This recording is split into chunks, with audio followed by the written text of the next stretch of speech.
Hi ಸ್ನೇಹಿತರೆ, ನಮಸ್ತೆ. ಗೌರಿ ಇನ್ಫಾರ್ಮೇಷನ್ಗೆ ಸ್ವಾಗತ. ಎಲ್ಲರೂ ಹೇಗಿದ್ದೀರಾ? ಎಲ್ಲ ಚೆನ್ನಾಗಿದ್ದೀರಾ ಅಂತ ಭಾವಿಸ್ತಾ ಇವತ್ತಿನ ವಿಡಿಯೋ ಸ್ಟಾರ್ಟ್ ಮಾಡ್ತಾ ಇದ್ದೀನಿ. ಇವತ್ತು ಏನಪ್ಪ ವಿಡಿಯೋ ಅಂದರೆ ಮನಿನ ಹೇಗೆ ಈಸಿಯಾಗಿ ಫಾಸ್ಟಾಗಿ ಗೃಹಿಣಿಯರು ಸೇವ್ ಮಾಡ್ಬೋದು ಅಂತ ಹೇಳ್ತಾ ಇದ್ದೀನಿ. ಅದಕ್ಕೂ ಮುಂಚೆ ಪ್ಲೀಸ್ ನನ್ನ ಚಾನಲ್ನ ಯಾರಾದರೂ ಸಬ್ಸ್ಕ್ರೈಬ್ ಮಾಡಿಲ್ಲ ಅಂದರೆ ಸಬ್ಸ್ಕ್ರೈಬ್ ಮಾಡ್ಕೊಂಡು ನೋಡಿ.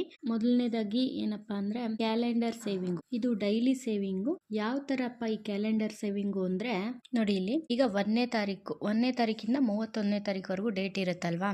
ಈ 1ನೇ ತಾರೀಕು ಬಂದಾಗ 1 ರೂಪಾಯಿನ ಉಂಡಿಗೆ ಹಾಕೋ ಅಂಥದ್ದು. 2ನೇ ತಾರೀಕು ಬಂದಾಗ 2 ರೂಪಾಯಿ ಇಡೋದು. ಈಗ ಸಪೋಸು ನಾನು 3ನೇ ತಾರೀಕು ನನ್ನ ಹತ್ರ ಇನ್ನು 10 ರೂಪಾಯಿ ಇದೆ ಅಂದ್ಕೊಳ್ಳಿ. ಆಗ 10 ರೂಪಾಯಿ ಹಾಕ್ಬಿಟ್ಟು ಅಲ್ಲಿ ಟಿಕ್ ಮಾಡಿಬಿಟ್ರೆ ಇದು 3ನೇ ತಾರೀಕು ಟಿಕ್ ಮಾಡದೇ ಇರೋ ಅಂಥದ್ದು. ಆ 3 ರೂಪಾಯಿ ಇದ್ದಾಗ 3 ರೂಪಾಯಿ ಹಾಕೋ ಅಂಥದ್ದು. ಈಗ 15ನೇ ತಾರೀಕು ನಾನು ಹಾಕ್ಬಿಟ್ಟಿದ್ದೀನಿ 15 ರೂಪಾಯಿ, ಇನ್ನು 8ನೇ ತಾರೀಕೆ ನಾನು 15 ರೂಪಾಯಿ ಹಾಕಿದ್ದೀನಿ ಅಂದರೆ 8ನೇ ತಾರೀಕಿಂದು ಬ್ಯಾಲೆನ್ಸ್ ಹಂಗೆ ಟಿಕ್ ಮಾಡ್ದಿರ ಬಿಡೋ ಅಂಥದ್ದು. ಅದು ಯಾವಾಗ ನಮ್ಮ ಹತ್ರ ಇರುತ್ತೋ ಚಿಲ್ಲರೆ ಅವಾಗ ಹಂಗೆ ಹಾಕೋದು. ಇಲ್ಲ ನಂಗೆ ಸ್ಟಾರ್ಟಿಂಗಲ್ಲಿ ದುಡ್ಡು ಜಾಸ್ತಿ ಇರುತ್ತೆ, ಆಮೇಲೆ ತಿಂಗಳು ಕೊನೆಯಲ್ಲಿ ಇರೋದಿಲ್ಲ, ಆವಾಗ 31 ರೂಪಾಯಿ ನಾನು ಹಾಕಿರ್ತೀನಿ, ಆವಾಗ 31 ರೂಪಾಯಿ ಟಿಕ್ ಮಾಡೋ ಅಂಥದ್ದು. ಲಾಸ್ಟಲ್ಲಿ ಬಂದು 1 ರೂಪಾಯಿ ಹಾಕೋ ಅಂಥದ್ದು. ಈ ಥರ ಮಾಡೋ ಅಂಥದ್ದು. ಇದು ಕ್ಯಾಲೆಂಡರ್ ಸೇವಿಂಗ್ಸು. ಇದರಲ್ಲೂ ಕೂಡ ಸೇವ್ ಮಾಡ್ಬೋದು ಸ್ನೇಹಿತರೆ. ಇದು ಕೂಡ ಒಂದು ಚಾಲೆಂಜು. ಈ ಥರ ಕೂಡ ನಾವು ಸೇವಿಂಗ್ಸ್ ಮಾಡ್ಬೋದು. ಇದು ಈಸಿ ಮೆಥಡು ಮತ್ತು ಬೆಟರು. ಈ ಥರ ಎಲ್ಲ ಚಾಲೆಂಜಸ್ ತೊಗೊಂಡ್ರೆ ನಾವು ಅದು ಸೇವ್ ಮಾಡ್ತೀವಿ. ಅಟ್ಲೀಸ್ಟ್ ನಮ್ಮ ಕೈಲಿ ಕಡಿಮೆ ಆದರೂ ನಾವು ಸೇವ್ ಮಾಡ್ತೀವಿ ಸ್ನೇಹಿತರೆ. ಜಾಸ್ತಿ ಸೇವ್ ಮಾಡ್ತೀವಿ ಅಂತಲ್ಲ, ಸ್ವಲ್ಪನಾದರೂ ನಾವು ಸೇವ್ ಮಾಡ್ತೀವಿ ಅಂತ ಅದೊಂದು ಚಾಲೆಂಜ್ ತೊಗೊಳ್ಳೋ ಅಂಥದ್ದು. ಈ ಕ್ಯಾಲೆಂಡರ್ ಸೇವಿಂಗ್ ಬಂದು ತುಂಬ ಈಸಿ ಮತ್ತು ಸಿಂಪಲ್ಲು. ಮತ್ತು ವೀಕ್ಲಿ ಸೇವಿಂಗ್ಸು, ವಾರದ ಸೇವಿಂಗು. ಈಗ ಸೋಮವಾರ ನಾನು 10 ರೂಪಾಯಿ ಹಾಕ್ತೀನಿ, ಮಂಗಳವಾರ 20 ರೂಪಾಯಿ ಹಾಕ್ತೀನಿ, ಬುಧವಾರ 30 ರೂಪಾಯಿ ಹಾಕ್ತೀನಿ. ಹಂಗೆ ವಾರದ 7 ದಿನವೂ 70 ರೂಪಾಯಿವರೆಗೂ ಬರುತ್ತೆ. ಅದನ್ನು ವಾರಕ್ಕೆ ಒಂದು ವಾರ 10 ರೂಪಾಯಿ, ಒಂದು ವಾರ 20 ರೂಪಾಯಿ, ಒಂದು ವಾರ 30 ರೂಪಾಯಿ ಈ ಥರ ಹಾಕ್ಕೊಂಡು ಇದು ಒಂದು ಸೇವಿಂಗ್ಸು. ಇದು ಮತ್ತು ಡೈಲಿ ಇನ್ಕಮ್ ಇರೋರಿಗೆ ತುಂಬ ಈಸಿ. ದಿನ ಅಂದರೆ ಅಂಗಡಿ ಇಟ್ಕೊಂಡಿರೋರಿಗೆ ಆ ಥರ ಇರೋರಿಗೆ ಇದು ತುಂಬ ಈಸಿ ಮೆಥಡು. ಮತ್ತು ಇದು ಬೆಟರ್ ಆಪ್ಷನ್ ಡೈಲಿ ಇನ್ಕಮ್ ಇರೋರಿಗೆ ಇದು.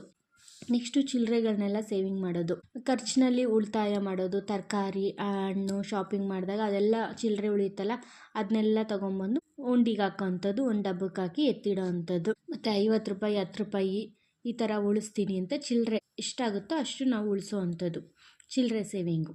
ಚಿಲ್ಲರೆ ಸೇವಿಂಗು ಅಂತ ಹೇಳ್ತೀರಾ ಸ್ನೇಹಿತರೆ, ಬಟ್ ಚಿಲ್ಲರೆಯಲ್ಲೇ ದೊಡ್ಡ ಅಮೌಂಟ್ ಆಗೋದು. ನಾನು ಯಾವಾಗಲೂ ಹೇಳ್ತೀನಿ, 100 ರೂಪಾಯಿಗೆ 1 ರೂಪಾಯಿ ಕಡಿಮೆ ಇದ್ದರೂ ಅದು 99 ರೂಪಾಯಿ ಆಗುತ್ತೆ ಹೊರತು 100 ರೂಪಾಯಿ ಆಗೋದಿಲ್ಲ ಅಲ್ವಾ.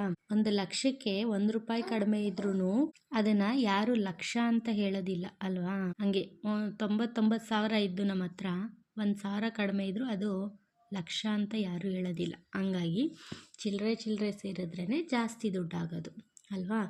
ನೆಕ್ಸ್ಟು ಮಂತ್ಲಿ ಸೇವಿಂಗ್ಸು, ತಿಂಗಳ ಉಳಿತಾಯ.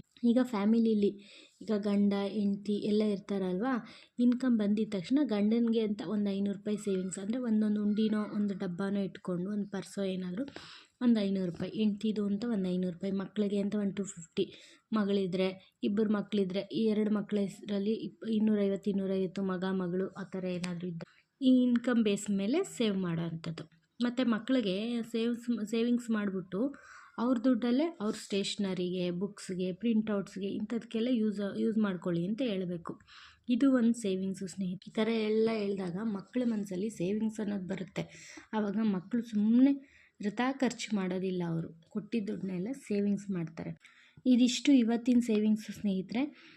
ಸೇವಿಂಗ್ಸು ಮತ್ತು ಟಿಪ್ಸು ನಿಮ್ಗೆ ಇಷ್ಟ ಆಗಿದ್ದರೆ ಪ್ಲೀಸ್ ನನ್ನ ಚಾನಲ್ನ ಸಬ್ಸ್ಕ್ರೈಬ್ ಮಾಡಿ, ಶೇರ್ ಮಾಡಿ, ಲೈಕ್ ಮಾಡಿ.